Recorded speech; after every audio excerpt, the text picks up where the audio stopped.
My name is Fraser. My name is Mark. And we are the hosts of the geekiest show alive. To the outside world, we're ordinary geeks. But in the Fab International Studios, we talk comics and find other geeks just like us. This is Geek of the Week.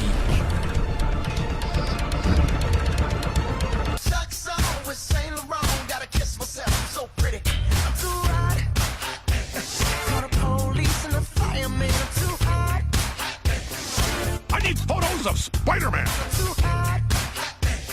So, you know the sounds of J. Jonah Jameson. It's time for the news on Geek of the Week. And yeah, like we said at the top of the show, jam-packed news week. We've got loads of trailers, loads of castings, people ditching, people going, nah, TV shows happening. Also, out this week, Shazam. If you want to know my thoughts, I did a spoiler-free review on last week's show. It's on YouTube, all our podcast formats, our radio, Mixcloud.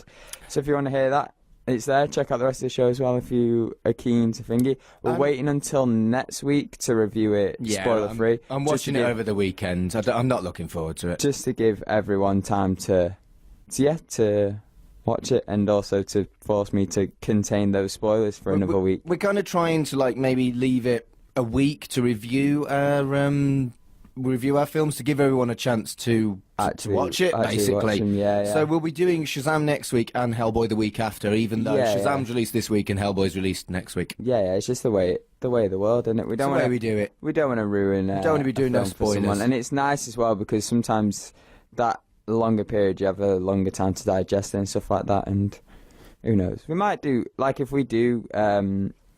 If we get to see stuff early, like we did with Shazam, we'll do spoiler-free stuff, like I did last week. True that. But not spoiler-free. Well, we'll spoil stuff that was in the trailer. Endgame got its quote-unquote final trailer. There's obviously going to be buy your tickets. Yeah, it was buy your tickets trailer. It was the ticket time. It froze a load of different cinemas, websites all across the world, which is brilliant. Just shows the impact. Actually broke the records in under 6 hours, beating the other Disney film, Force Awakens. We did a cool trailer reaction. We did. It's on YouTube. You should watch it. And I didn't horribly botch it this time, to my knowledge. What do you mean? Oh, yeah, with the... thinking it was... Oh, it's me on it. Yeah, you know what? I feel like this trailer purposely... Deliberately. Because it shows the other side of Stormbreaker when he catches it this time, and I was just like... That was just sort of yeah, there you go, Mark. It was almost taunting me. It was. Oh, funny. They know what they're doing. But yeah, it's funny that we're always talking about photos of Spider-Man, because there was a photo of Spider-Man in this. There was. It was a lovely little hug with him and Tony. Yeah, with the bunny rabbits over. As soon as Spider-Man was, we were watching it. As soon as Spider-Man was on, I was like, hee, because I knew you'd be sad because I'm mean. Well, it's funny. We could cover. Do we want to? Let's start with the Spider-Man photo, because I've been. You know what happens. You watch the trailer about 50 times, then you go on the internet to see what other people think. And there's a little thing that's a note, someone's took a screen grab, and the person holding the photo has hands very reminiscent of Peter Parker. So people are speculating that it's not Tony looking at the photo, that it's Peter looking at the photo after Tony Interesting speculation. dies at the end. And I'm like, oh man, that would be cool. That is cool. Well, they haven't said this time, they haven't said whether or not it's the first few minutes of the film. No. And I think some of the footage is much later on, like, for example, Thanos making his appearance, because he wasn't in the previous trailers. And he's in his badass suit, isn't he? So... Yeah, he was in the... we double-checked this, because when we did the trailer reaction, I was like, I'm actually interested. He's in the second one, but I think it's just literally him on the farm, I'm just chilling. And it is Thanos' job is done, so it's clear that they're taking the fight to him, and Thanos, you're in trouble. When we saw the three of them, Tony, Steve, and Thor all rocking up together, and it was all lower bodies, and I've never been so excited to see lower bodies of superheroes approaching someone. It was epic. It was like, oh, you in trouble, Thanos? Yeah, and he's got head this time, Thor. He's got the armor on now because he's not got the Infinity Gauntlet, so it's like, ooh. Why hasn't he got the Infinity Gauntlet? Because when he snapped, it it nearly destroyed him. and it did destroy the gauntlet using all of the gems, stones. Sorry. There you go. But yeah, and Captain Marvel. This is basically me covering my back from the trailer reaction we did. I really couldn't remember the name of the Guardian ship because they changed it in Infinity War. But Captain Marvel is driving the Benatar. It's named after another 80s pop star, which is really cool. But really cool that they did that naming after and that they're still going with the theme of Guardians. But really cool that she's piloting the ship. That is I was cool. like, yeah, well, she's a pilot. Exactly. And it's like, oh, we've got a new captain. It's going to be a bit awkward when someone shouts Cap. Are they referring to Captain Marvel? Are they referring to Captain America? I can just see they probably won't do this scene unless there'll be a parody somewhere where someone shouts Cap and they both turn around and you're going to have to be a bit more specific here. I mean, I can't see that happening. I can imagine it happening off screen.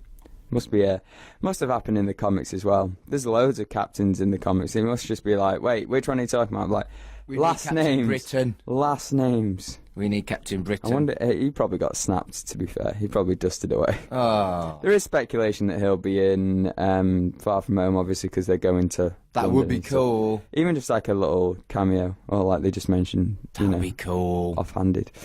But yeah, what were your thoughts about the Endgame trailer? Rocket looked so sad. He did. Oh, it really hurts. He lost everyone, and he's like him and Nebula coming together. That was kind of nice because obviously they've had their differences in the past, the Guardians and Nebula, and it's nice that they both lost something in the Guardians and stuff like that. And I feel like Nebula was starting to warm to them, and yeah, she lost her sister. Rocket lost her whole team. Lost his whole team. Oh, it's just sad. The thing is, everyone's lost something, and they talk about it in this trailer. And talks about it in other trailers where it's like they've got to do this for the people who aren't here.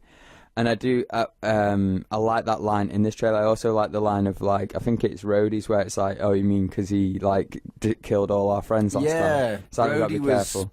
Rhodey's not really ever been anything other than kind of support Iron Man, whereas they really gave him the heaviest of lines in that trailer. Yeah, so maybe they are investing in War Machine properly in this film, which is cool. Because he might have to take over from Tony.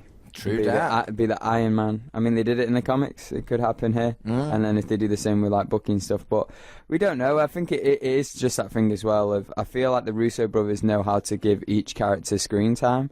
And they managed to have a loaded, they did it with Infinity War, they even did it with Civil War, having a load of different characters, but everyone's still getting their, moment to shine. That's always been very strong in the crossovers in the Marvel stuff, so I'm confident they're going to do that with Endgame. Yeah, exactly. And, we didn't see any. I was speculating afterwards, and I was surprised before and afterwards that we didn't see any Valkyrie, even though she's been on these promo photos for Thingy. So I guess they're still keeping it a mystery. That's true. Although that promo stuff might have been a bit misleading, but hey, I'm just down for this whole team to just want it now. It's interesting as well because on the ship they're not in their uniforms yet. And some of them aren't there, so it's how many different missions they're doing. Black Widow's got different hair, so obviously they're signifying the moment of time, it's taking a long time. I think her hair might be a red herring. I think that they're deliberately doing that to. Is it because she's got red hair? No, well, yeah, a red hair herring. No, yeah. I think that there could be trying to over-troll people trying to overanalyze it, and they're trolling them. So she's probably just reshot a few scenes with a different wig on, and she's going to have the same hairdo for the whole thing. Well, it's... I would like that, because people do overanalyze stuff. It could be that, but it could also be they try and attack straight off the bat, and they realise, okay, no, this ain't going to work. We're going to have we don't know, do we? Buy our time. And that's the thing as well. That was a great thing about this trailer. It didn't give too much away and stuff like that, and it left you, still willing to speculate. And it did what a good trailer should do. It made you want to watch the film. Well, it did for me. I was like, come on. Why is it? We're in April now. We are in the month of Endgame. It's mad. So super hyped. And, yeah, we're going to keep on the Endgame hype. That's the trailer's part really done. But I just wanted to point out some funny stuff and some potentially spoiler stuff. So if you want to go into Endgame with a blank canvas and nothing at all. Well, you probably didn't listen to us talk about the trailer then. But Lego released some of their figures, and Lego in the past have been notorious. I've had Funko Pops for spoiling stuff with their toy releases, and there's a potential that they've done it with Endgame. They've also released stuff that hasn't been in the film, or like have put characters in a set piece who aren't in the film whenever, but the set pieces, right? So the set piece happens in the film, and they've released the Lego version, but they might add an extra character just to keep you guessing. But there's some, with the new Endgame stuff, there's some that seem, especially with the trailer, like they could happen. Like on one of the Lego pieces, we have the main three facing off against Thanos. After we've seen the trailer, we see this. Yeah, this is gonna happen. So now that we've seen the trailer, it's less of a spoiler and just more like, yeah, this is gonna happen. Now, one of the cool spoilers that potentially comes out is War Machine has got his own War Machine Buster. So he's got like the Hulk Buster, but it's in his War Machine colours, and I think that would be epic to see see him in it. That's not really that much of a spoiler. How is that? I know. It's not super. It's maybe spoily. I'm starting to think we've seen it in a trailer already, but like that was the big news piece. It was like, oh, Lego's spoiling again. I'm like, I'm pretty sure we've either seen this or they've already hinted at this. I'm sure it's people will message me and be like, yeah, here. They'll send me a snapshot, but. That's it, Rick. That's the ones that I picked up. I think there were some other ones that were like... There was another one where there were lots of suits, lots of Iron Man suits. Oh, and people saying, but Iron Man said he destroyed all the suits. Of course Iron Man said he destroyed all the suits. He's been saying that since Iron Man 3. Surely everyone knows he hasn't destroyed the suits. That's not a spoiler at all. We've talked about it on this show that we think Pepper might be getting a suit. Rescue. Yeah, I just think... That's not a spoiler at all. Surely anyone with half a clue knows that Tony Stark lied. Tony Stark did not destroy all the suits. Lies. And those suits will probably be in Endgame. Exactly. That's hardly a spoiler at all. And we joked about this on our trailer reaction video, and it's the biggest, speculation going around. Obviously, it's a joke speculation, or at least I hope. If it ends up being real, like Goose and Nick Fury, I'll be a bit... Goose. I want Goose to be in Endgame. I'll be a bit worried. But, so one of the big things is, Ant-Man's going to go up Thanos' butt and then expand. Oh, for goodness sake. And it's all these jokes and stuff like that. But the Russo brothers actually led to it with their Instagram profile picture. They got a picture of Thanos, and then it's a poorly done edit on purpose because it's funny.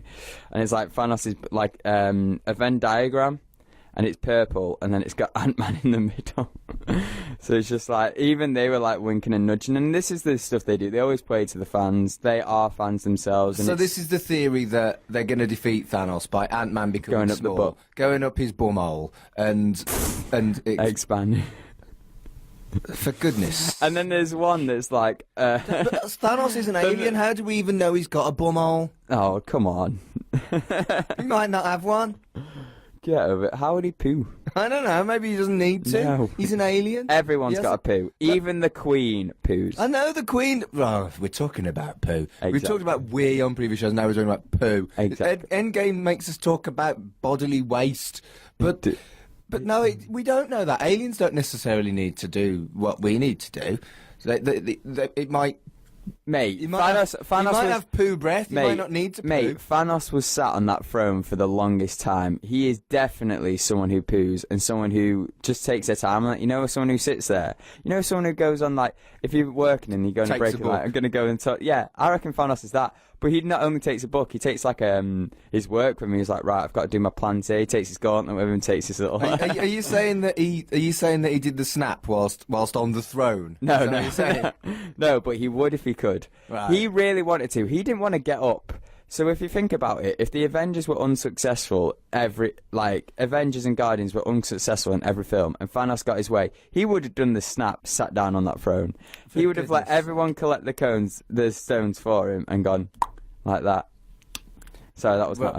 Anyway. But yeah, let's move on to let's more trailers. And a cool poster.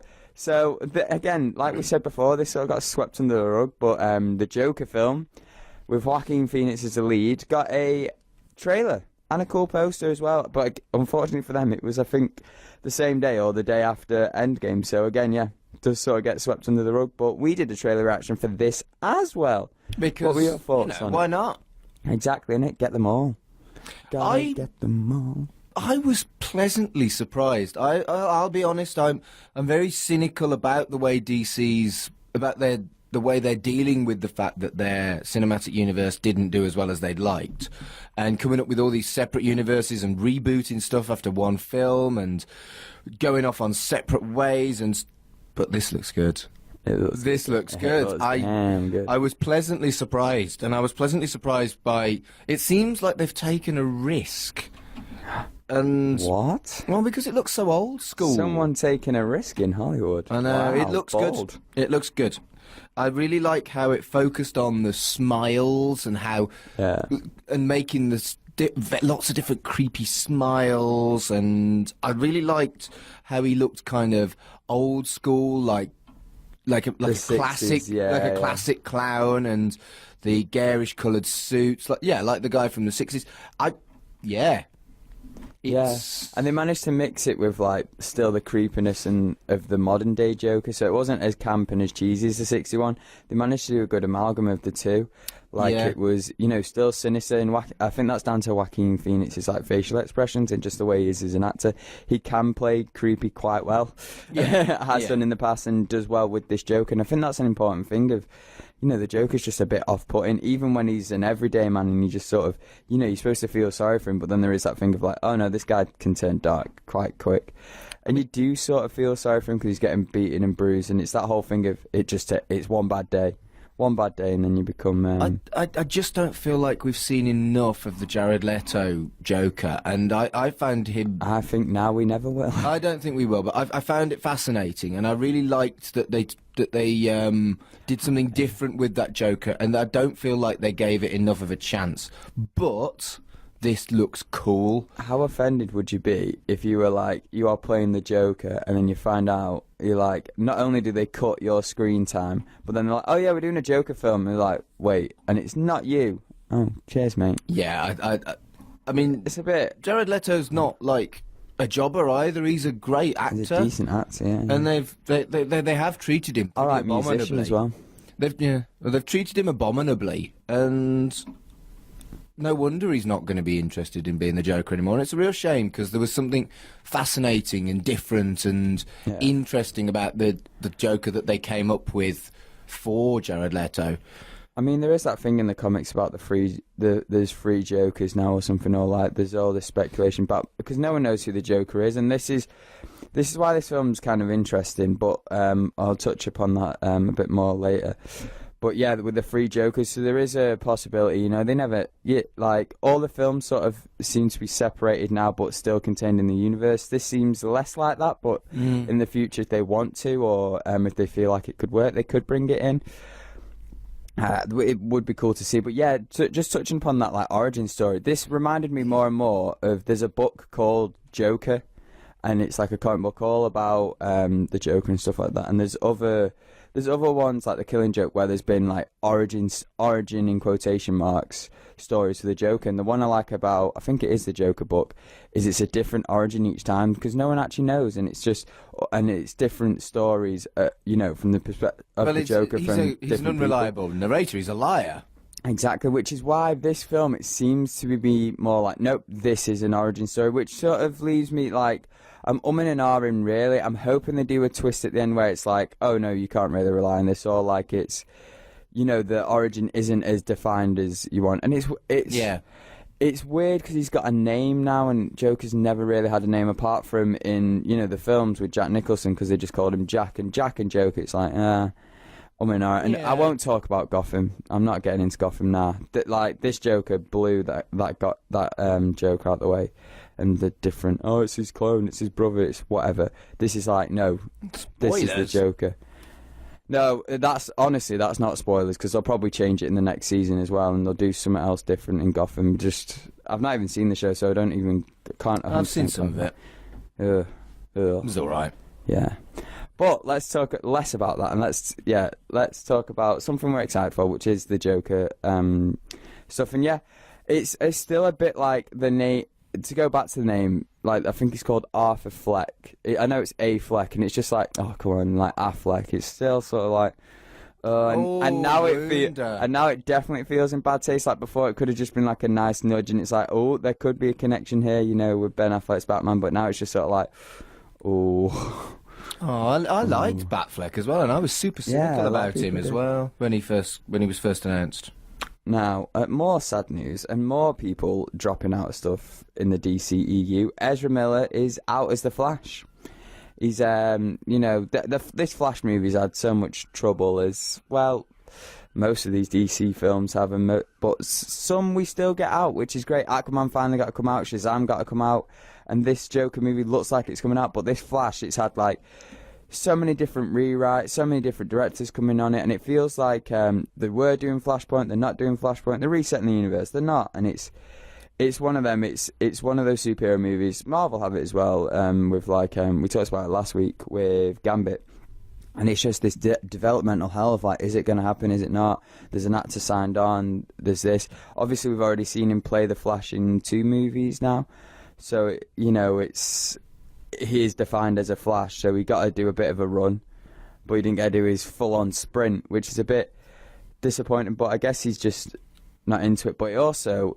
It's kind of a new script that they rejected, didn't he? Exactly, which is kind of a relief because I don't really trust him writing a Flash thing, because the stuff that was coming out about his script, I was like, oh, I don't know if that's the Flash really, because he was trying to change a bit too much. And sometimes when that happens, when someone has too much creative freedom as an actor and stuff like that, they're sort of blinded by it all, if that makes sense. Or like, well, we'll never see it, so we'll never know. Exactly. I hope we do see a Flash film though, because the telly show, at least the first 2 seasons, were really good, and it's what I'll be honest, it's one of my favourite characters, especially in DC, and I kind of want to see it, and I want to see it in this world that we're living now, with how they're dealing with their DC films, where it's like, yeah, it can be in this contained in this massive universe, but we're just going to show a contained story, because the Flash has got enough stories to tell on his own before you bring him into a team. Recasts are bad. I'm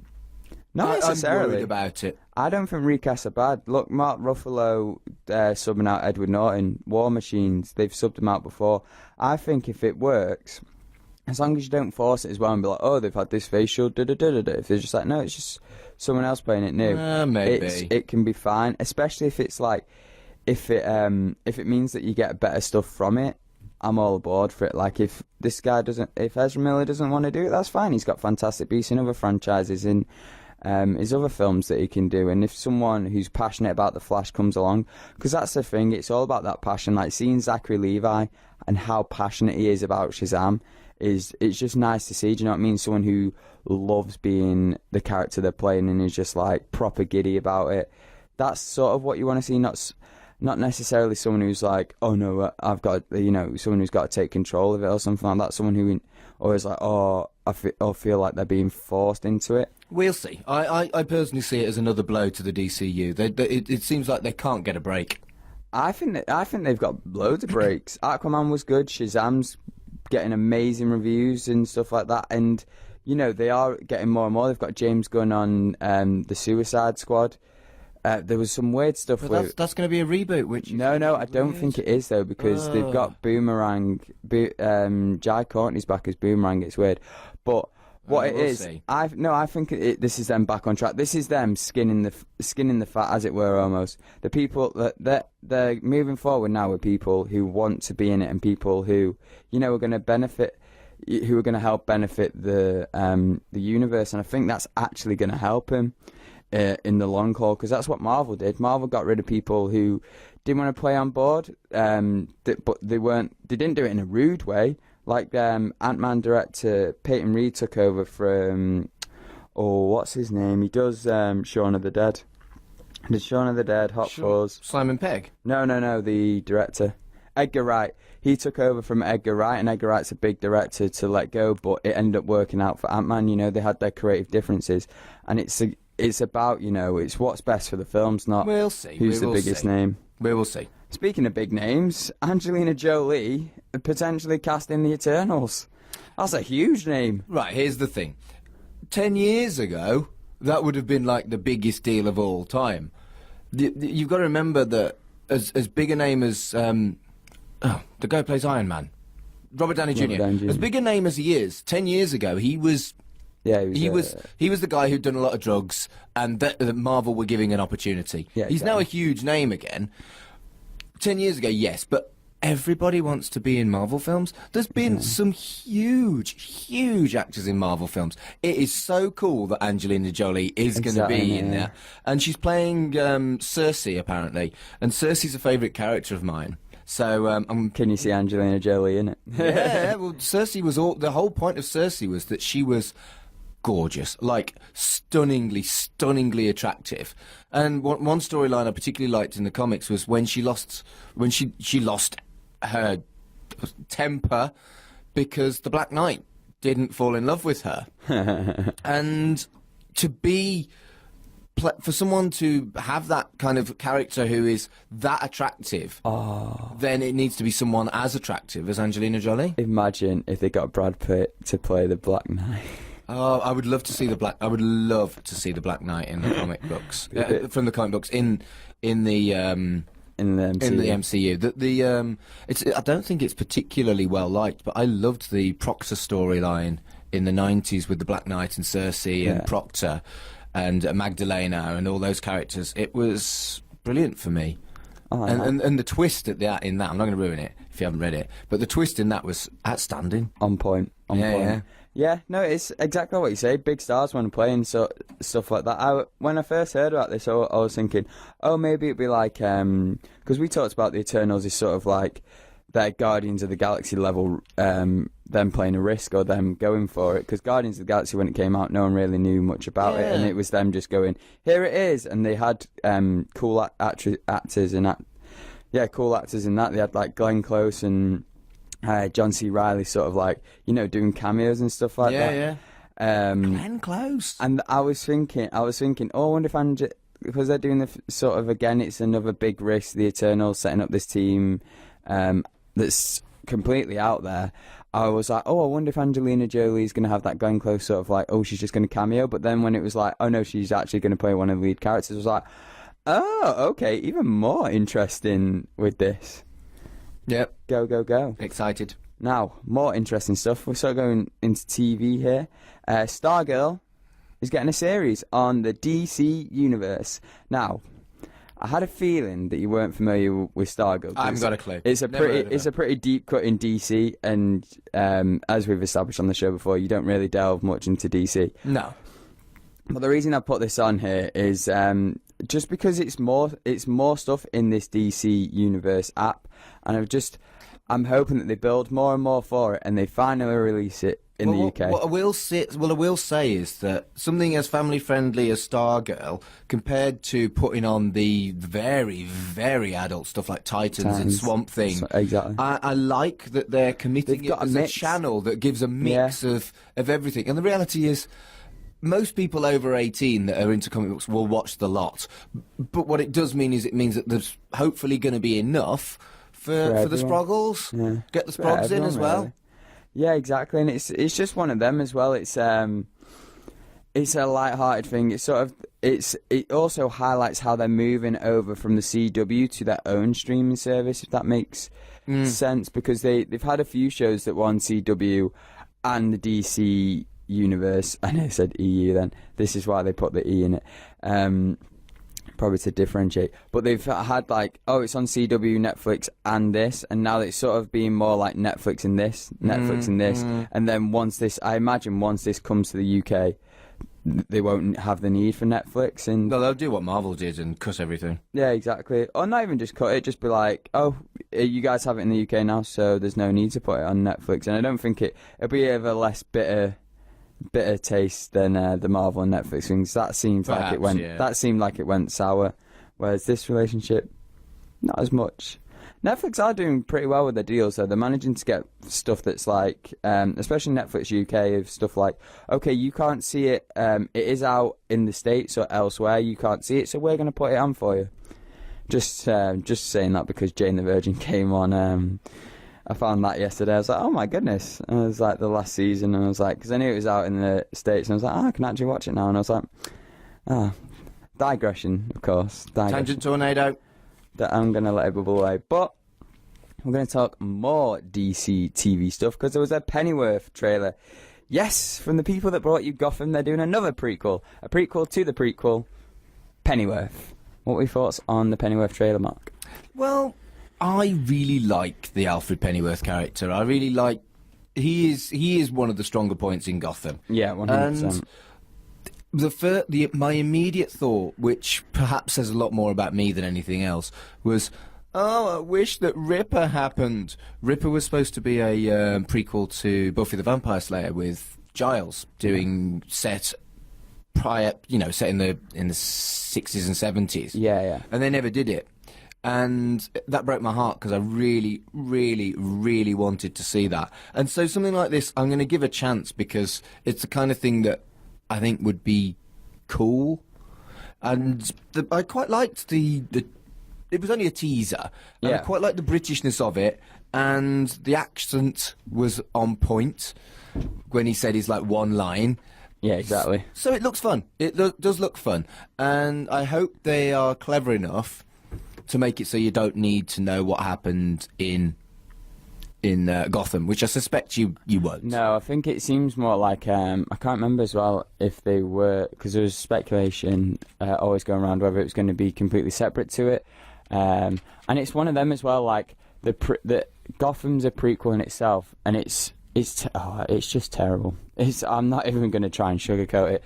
It's like you want a Batman show, but it's no Batman. It's like, oh, come on, where's this like? And the best parts of Gotham aren't Batman, aren't Bruce Wayne. He's kind of annoying. I don't like him. He reminds me a lot of Damian Wayne. He's just like so naggy and stuff like that. And then when he finally gets a batsuit, it looks like he's wearing a condom. And it's just like, but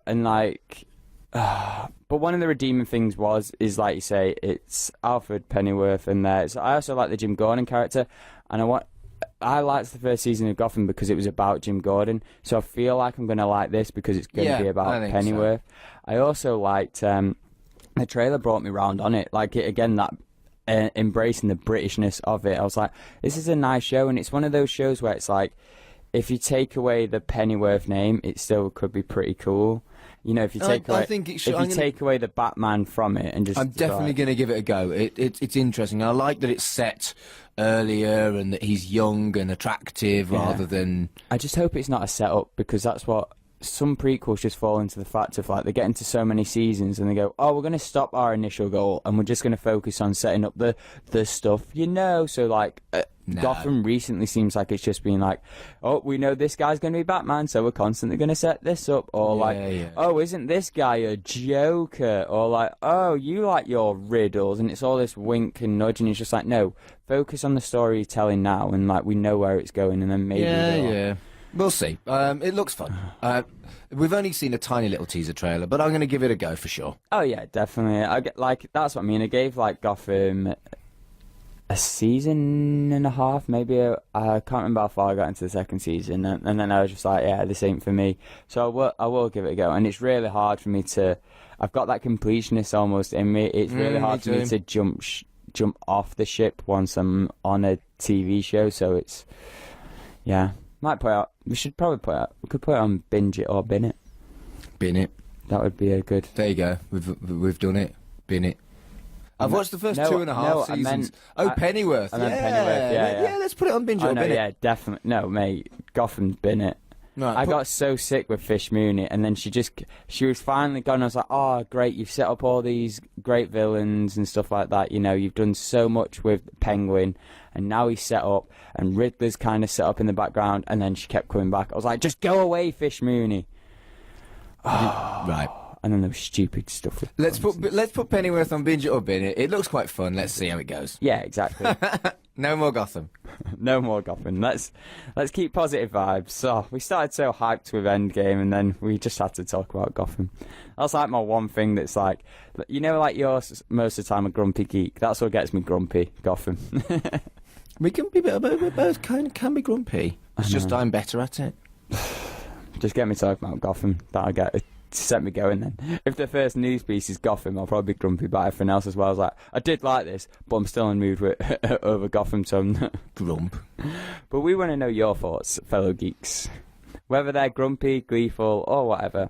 We've had a lot of news that we've talked about this week. I want to know your thoughts. We've got a Facebook discussion group.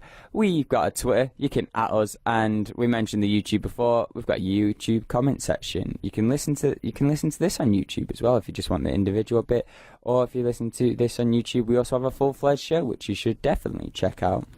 However you want to reach us, however you want to listen to us, we appreciate it in every way, and you can find that on Tumblr. I had to get the mention in for Tumblr because I know Mark loves it. Yeah. That's the news for this week. So listen to Geek of the Week. Be sure to tune in next week.